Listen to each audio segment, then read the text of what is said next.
ജന്മിമാരുടെ പേടി സ്വപ്നമായിരുന്ന ശങ്കരനും അക്കാമക്കും 1923 ഒക്ടോബർ 20 ജനിച്ച ആൺകുഞ്ഞ്.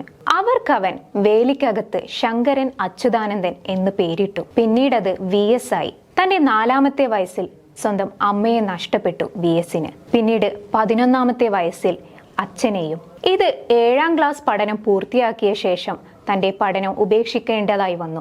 പുന്നപ്രയിലെ LP സ്കൂളിന്റെ വിദ്യാഭ്യാസത്തിനു ശേഷം UP സ്കൂൾ വിദ്യാഭ്യാസത്തിനായി കളർകോടുള്ള സവർണ വിദ്യാർത്ഥികൾ പഠിക്കുന്ന സ്കൂളിലേക്ക് പോയി VS.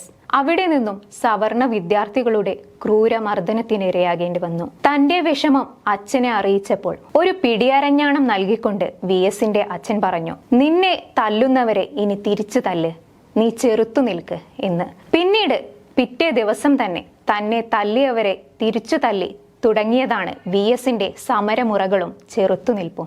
21 അംഗ മന്ത്രിസഭയോടൊപ്പം 2006 മെയ് 18 VS അച്യുതാനന്ദൻ കേരളത്തിന്റെ മുഖ്യമന്ത്രിയായി സത്യപ്രതിജ്ഞ ചെയ്തു.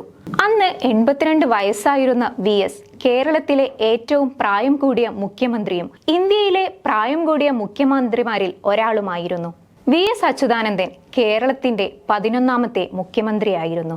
പിന്നീട് കേരള നിയമസഭയിൽ 15 വർഷത്തോളം പ്രതിപക്ഷ നേതാവായി അദ്ദേഹം സേവനമനുഷ്ഠിച്ചു. 1967 ഫെബ്രുവരിയിൽ നടന്ന നിയമസഭാ തിരഞ്ഞെടുപ്പിലായിരുന്നു VS അച്യുതാനന്ദൻ ആദ്യമായി നിയമസഭയിലേക്ക് തിരഞ്ഞെടുക്കപ്പെട്ടത്. പാർലമെന്ററി രംഗത്തുള്ള അദ്ദേഹത്തിന്റെ ആദ്യത്തെ വിജയമായിരുന്നു അത്. തന്റെ ജീവിതം പാർട്ടിക്ക് വേണ്ടി സമർപ്പിക്കപ്പെട്ടതാണ് എന്നായിരുന്നു VSന്റെ ചിന്ത. അതുകൊണ്ട് തന്നെ വിവാഹം, കുടുംബം എന്നതൊക്കെ തന്റെ പൊതുപ്രവർത്തനത്തിന് തടസ്സമായി തീരും എന്ന ചിന്തയിലായിരുന്നു VS അച്യുതാനന്ദൻ. പിന്നീട് അദ്ദേഹത്തിന്റെ 44ാം വയസ്സിലായിരുന്നു വസുമതിയുമായിട്ടുള്ള VSന്റെ വിവാഹം. പിന്നീട് അങ്ങോട്ട് സ്വകാര്യ ജീവിതത്തിലും രാഷ്ട്രീയ ജീവിതത്തിലും VSന് താങ്ങും തണലുമായിരുന്നു വസുമതി.